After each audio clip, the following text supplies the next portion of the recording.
আসসালামু আলাইকুম। প্রোক্রাস্টিনেশন শব্দের অর্থ জানেন? এর অর্থ হচ্ছে কোনো কাজ শুরু করব করে শুরু না করা। এভাবেই হয়তো ২০২৪ সালকে অতিবাহিত করে ফেলেছেন। ২০২৫ সালে কি করবেন সে বিষয়ে কি কিছু ভেবেছেন? ২০২৫ সালের জন্য ফুললি ডিটারমাইন্ড হন। আল্লাহ তাআলার উপর ভরসা করে ২০২৫ সালকেই সফলতার জন্য বেছে নিন। নতুন বছরে নতুন উদ্যমে শুরু করুন আপনার হালাল উপার্জনের journey. Greetings to all, this is Arif Ariyan, founder and chairman Rizik limited. আমি গত ১০ বছরে আমার ব্যবসায়িক জার্নিতে অনেক ধরনের চ্যালেঞ্জের সম্মুখীন হয়েছি। বিশেষ করে ২০১৬ থেকে ২০২১ সাল পর্যন্ত আমি শুধুমাত্র একটি বিজনেসের উপরই নির্ভরশীল ছিলাম।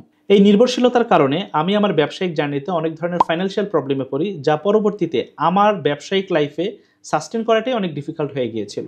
২০২১ সালের পর আমি শিখেছি বিজনেস ফোকাস মানে শুধুমাত্র একটি ব্র্যান্ড বা ব্যবসার উপর নির্ভরশীলতা নয়। মূল বিষয় হলো নতুন সুযোগ বের করা এবং হালাল উপার্জনের প্রতি মনোযোগ দেওয়া এবং ভিন্ন ভিন্ন টাইমে ভিন্ন ভিন্ন অপরচুনিটিকে জাস্ট টাইমে অ্যাচিভ করা। আলহামদুলিল্লাহ, মহান রব্বুল আলমিনের প্রতি আমি অনেক অনেক বেশি কৃতজ্ঞ। ২০২১ সালের পর থেকে আল্লাহ তাআলা আমাকে প্রচুর বারাকা দিয়েছেন এবং আল্লাহ তাআলার মেহেরবানিতে আমি একের পর এক বিজনেসে সাকসেস অর্জন করতে থাকি। আগামী ১লা জানুয়ারি আমার অফিসিয়াল পেজ আরিফ আরিয়ানে আমার ১০ বছরের ব্যবসায়িক জার্নির কিছু ইম্পর্টেন্ট টপিকস আপনাদের সাথে আলোচনা করব। আশা করছি একজন নতুন উদ্যোক্তা বা যারা নতুন এন্টারপ্রেনার হতে চান তারা আমার সাথে যদি আমার লাইভে জয়েন করেন আপনার কিছুটা হলেও উপকারে আসবে ইনশাআল্লাহ।